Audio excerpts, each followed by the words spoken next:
Easy people, welcome to my Manchester City versus Brighton preview. First of all, I'd just like to apologise that there was no Bruges Champions League build-up from me. As you can tell with the voice, the kids have brought home the lurgy from school and they passed it on to the dad. So this week has been a bit of a nightmare for me. Lost my voice a few times and I couldn't have done anything about it. But I'm going to touch on it. I'm going to touch on it here today. So, first of all, the Bruges game. Champions League away at Bruges. Obviously, Bruges have played well in the Champions League. They drew 1-1 with PSG and they went away to Leipzig and won. So this was not supposed to be a walkover game. You know what I mean? It was a free shot for Bruges to come at us and basically have a go at Man City. But look, I said it briefly the week before. I think that'll be their downfall. I think they will play right into our hands because they've got a little bit cocky because they got a result against Paris and then went away to Leipzig. And fair play to them. They tried to have a do at us, but I'm not being funny. The other night was one of the best performances I've seen from a City side in Europe. I thought we kept the ball well. I thought we pressed them well. I thought we created chances. We defended. I thought we just controlled the whole game. From the start to the end, we controlled it. I think, honestly, we could have turned the screw any time and could have put another 3 or 4 past them. I mean, Sterling came off the bench and he could have had 4 on his own. You know what I mean? But João Cancelo, absolutely outstanding. Looking a real player this season. Whether he plays left back, right back, doesn't matter. He's putting a shift in. Special mention to Rodri. Rodri's growing in every game for me. I just think with Rodri that last couple of seasons when he received the ball, his first option was always backwards.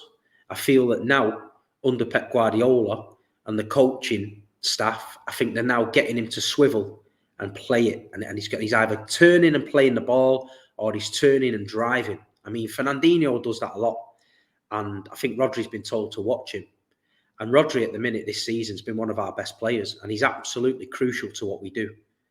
Because if we don't have Rodri in the middle there, we're going to put Ferner in. But Ferner's getting a bit old now, you know what I mean? And, we could struggle with Ferner in there, to be fair. His legs aren't the same. Against Southampton, they look leggy. But Rodri, against Liverpool, against Chelsea, you know what I mean? Proper top-notch. Turning into a proper player. And then I've got to have the special mention for Cole Palmer. I mean, I did say it. The kid's special. The kid has had a mad week, He's come off the bench at home to Burnley, had a few minutes. Then he's gone down the tunnel, whacked his trainers on, gone over to the academy, lined up against Leicester, scored a hat-trick.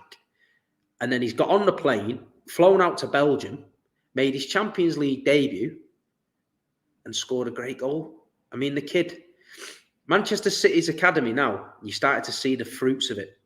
When Pep Guardiola came in and he laid down the plan, how he wanted the teams to play, from the bottom of the academy to the top of the academy, they all play the same way. They play Pep football, out from the back. And if you're not good enough or you can't get your head around it, they move you on. And what you're seeing now is a production line of players coming through that are either good enough for the first team or they're good enough to sell on. If they're not quite good enough for Manchester City, we can sell them on, put a percentage on them, put a sell-on clause on them, and we're going to make money. So it's a conveyor belt of money at the minute. But look, all these people say Manchester City don't give chance to academy players and all that. In the Carabao Cup, the other week, the whole back four and defensive DN was all academy kids. Do you know what I mean? Whether he's going to do that against West Ham, I don't know. But you've got to give credit to Man City. We get a lot of shit off people in the press. Oh, you just buy players and this, that, and the other. No. Phil Foden. Look at Phil, how he's playing. Again, the other night, Bruges. Outstanding. The kid's enjoying his football. He's a Mancunian kid. He's a City fan. He was patient. He didn't want to move. He didn't want to push it. He listened to Pep Guardiola and he listened to his players, David Silva, De Bruyne and all that. And look at him now. He's going to be one of the best players in the world. I'm telling you now. He's going to be one of the best players in the world. Phil Foden, every time I see him, is crazy. He did a pass the other night, I don't know if you've seen it. and it split the defence a pass. And I just thought, wow, there's not many people on this planet can do that pass. And if Kevin De Bruyne did it, they'd be going mad about it. But listen, Phil Foden, great. But Cole Palmer, for me, has always impressed me. I feel like the game comes easy to him. I feel like sometimes he looks laboured and he's not really up to pace, but then all of a sudden he's there on the edge of the box. He could have hit that ball first time the other night, but he was that cultured. He just took a nice touch, curled it in the corner. You got to applaud that.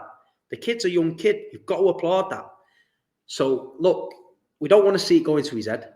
We want Pep Guardiola to manage him. We've seen what Pep and his staff can do with Foden. You know what I mean? So, let's just be calm. But Cole Palmer has gone ahead of everyone. Tommy Doyle, Fiorina, a few of the other lads were all tipped to be in this first team. And then Palmer's come out of nowhere.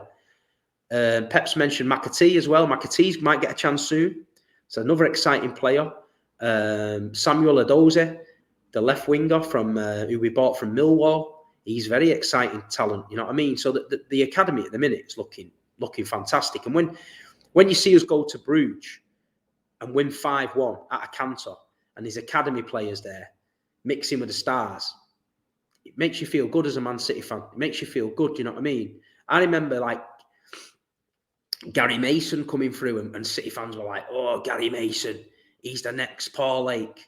Load of bollocks. I was better than Gary Mason, but we used to just gas them up because they were young lads, you know what I mean? Jeff Whitley, Jim Whitley, all them players did their part for us, you know what I mean? They're all part of our history, and at the time, you know what I mean, they did the job. But you look at this batch that's coming through now, levels, I'm telling you now, levels. But yeah, the Bruges game, I was really proud of the team, the way we went there and dominated it. And you know what I mean? We smacked them up. But I'm going to leave the Bruges game on a sour note because, as you know, in the press, there was a Manchester City fan, a Belgian fan, a member of the Belgian Supporters Club, whatever. I think he was called Guido, 62-year-old. He was attacked by Bruges supporters. Apparently, they took his scarf and belted him from behind. Now, if you want a definition of shithouse, that's a definition of shithouse. And I'm not going to go into it on here because it's bullshit.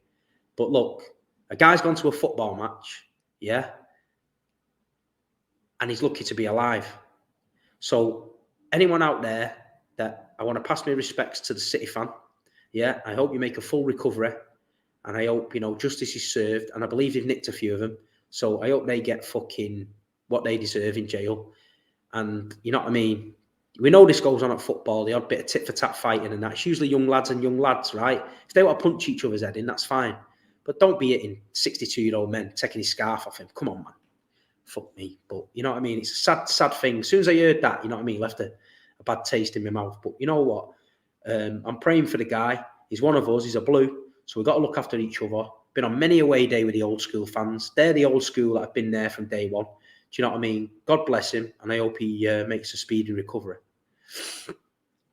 Anyway, let's move on. Brighton game. Brighton away, Saturday. Tea time kickoff, under the lights at the Amex. Usually City fans would be saying routine win this. But the start they've had, Brighton, fair play to them. Graham Potter's getting a tune out of them. They're looking all right. I think they've won away at Brentford. I think they won away at Burnley. I think they beat Leicester. I think they beat Watford. They drew with Arsenal. They drew with Palace. They're fourth in the league. You know what I mean? They're fourth in the league. So anyone that thinks we're going to go there and it's going to be easy, it's definitely not going to be easy because they beat us last season. All well and done. We won the league. But they beat us last season, so they're going to have the tails up a little bit. And, yeah, they're going to come at us and play some good football. But listen, the way we're playing at the minute, I can't see many teams touching us. As long as Pep doesn't overthink the selection, and I know players are tired, and I get that, but the rhythm just seems to be coming back. The rhythm is starting to creep back into the team. You can see it. Certain players are cementing their own place in the team. They're making that position their own. And at the end of the day, that's what creates rhythm for me. If you're a centre-half and you're playing with a certain partner, every week you get that understanding and you build it up and you become a solid unit. Same with the back four. But if you keep chopping and changing it, do you know what I mean? We've seen it with Ake. Ake at centre-half sometimes. Diaz is all over the shop. You bring in Stones, you bring in Laporte, we look a lot more stable. You know what I mean? We've seen it with Fernandinho. You bring him in the middle, Southampton, we're getting overrun. You bring Rodri in there, that don't happen. You know what I mean? So it is what it is.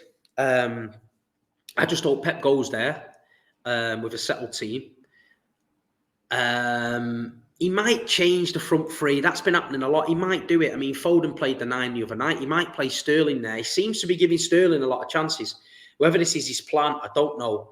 But he come on the other night and, you know, he couldn't hit a barn door from 2 yards at the minute. You know, it's just not falling for him. He's got the ability. He's getting there. But like you say, I've said it before, with Raheem, when his confidence is low, he makes the wrong decisions at the last minute. When he should pass, he shoots. When he should shoot, he passes. When he should cut on the outside, he cuts on the inside and vice versa. It's frustrating to watch as a City fan. It's frustrating because you know the ability's there, but it's just them small details and small little details on concentration that stops him becoming elite, in my opinion. I think if he can get that decision-making right, he's got everything else in his locker. But like you say, the time's running out for him because the fans, we don't get on his case. We understand, you know, it is what it is. And we're still winning games. But there's going to be games where it might be close and he might have a couple of chances and not put them away. Then the fans might have to be thinking, hold on a minute.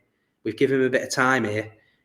We should have won that game and he's not buried it. And that's his job. You know what I mean? So I hope that doesn't happen. I think there's a goal round the corner for him.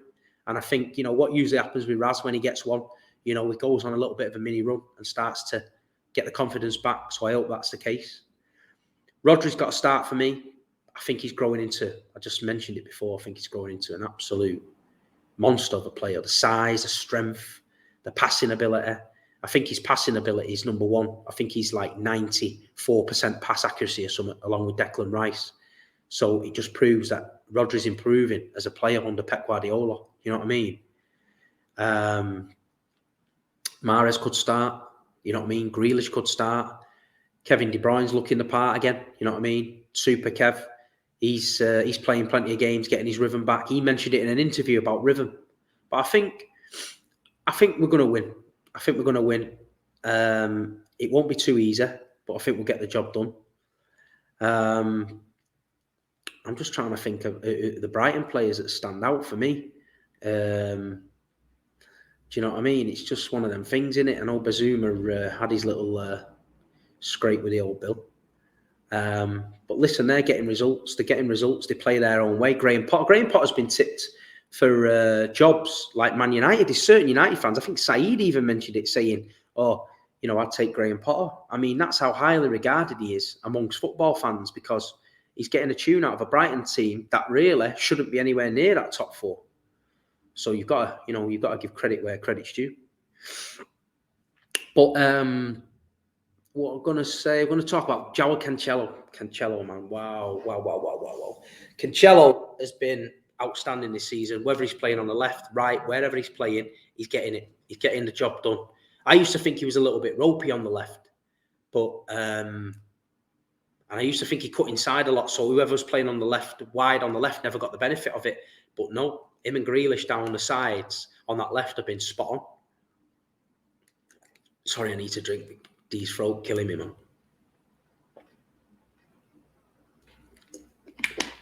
Oh, God.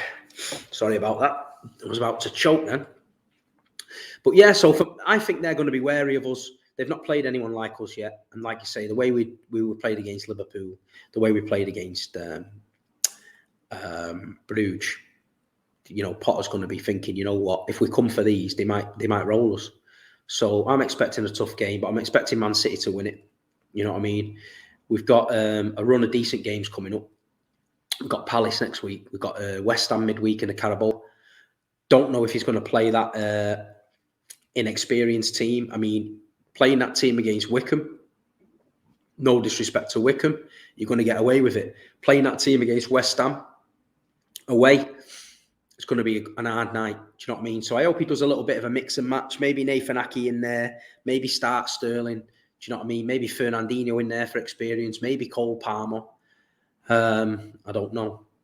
Another little bit of news. The Brazilian kid, Kai, I call him Kai Kai, could be called Kai Kai, whatever you want to call him. I call him Kai Kai. That's how I'm saying it as a mank anyway. He's training with the first team. Fair play to the kid. Pep's had a little bit. He's not really said much about him, Pep, but he said something today. I just read that we're having a look at him. He's getting used to English football. Fernandinho's looking after him, which is brilliant. I mean, Fernandinho, apparently, what I've been told off the pitch with the Brazilian kids and the South American players, he's brilliant. So that's great. And I think he's going to start starting some under-23 games, getting into that groove. So if he can start playing them under-23 games and getting in the rhythm, and he can get a sniff of the first team, if he can get his chance and take it, Gabriel Jesus did. If he can take it, then fair play to him. We've got a little gem on our hands, but I'm sure there's high hopes for him. You know what I mean? We've paid big money for him. The clips I've seen of him, he looks very, very tricky. Looks very, very, very, very slight though in build for me. I don't know if he's up to the physicality of the Premier League. I don't know. You know what I mean? But it is what it is. Without a striker, could be another option. But yeah, so it is what it is, people. You know what I mean? It's been one of them mad weeks. We got Man United coming up soon. I can't wait for it. You know what I mean? Ollie's at the wheel. Watched that last night. Last minute, they're all going mad. You know what? Half time, they were booing him. They were booing him at half time. And at full time, they were singing Ollie at the wheel. Ollie at the wheel. Tell me how does it feel? Beep, beep, beep. Keep that fucker at the wheel. All the Blues want him at the wheel. Keep him at the wheel. Listen, to your Man United mates, yeah? Make sure you tell him that Ollie's good, yeah? And he's doing the right thing.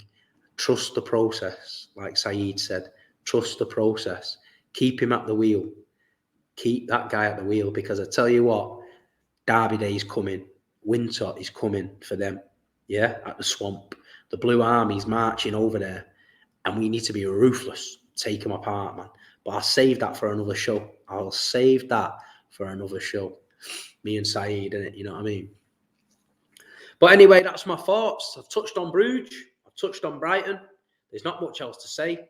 You know what I mean? It's hard being a Manchester City fan sometimes because, you know, you feel like you're repeating yourself all the time. We're winning and all that. That's not being arrogant. That's me being grateful. God bless. Because my team at the minute is unbelievable and I love watching them. Class. It's not always been like that. If YouTube was about in 98, 99, I'd be having meltdowns on here and going viral. So don't worry about it. But listen, that was my match preview of Brighton. I will definitely do an after-match reaction to the game. You got the Big Six show Friday at 12 noon. Don't ask me why. It keeps getting changed. I ain't got a clue, but it's 12 noon. Check out my channel. I did a boxing podcast this week, the Spit Bucket Podcast, episode 1 with Tyson Fury's cousin, Joshua Franken. It's a good little insight into Josh. He's a great lad. We talked about Tyson, Deontay Wilder, Manny Pacquiao, etc. Please check it out. There's going to be some more coming with Lyndon Arthur, hopefully Pat Barrett, a few of the Manchester boys, old school, Michael Gomez, things like that. I'm going to try and get them all in. But look, listen, keep supporting the Blues. Big respect to everyone that supports me on these channels. I appreciate it. You know what I mean? All the nice messages. I love it. Look out for the West Ham ticket giveaway. I'm going to announce the winner. And listen, come on them Super Blues. Keep the rhythm going. Man City, yeah? We're City till I die. Love, respect. Have a great weekend.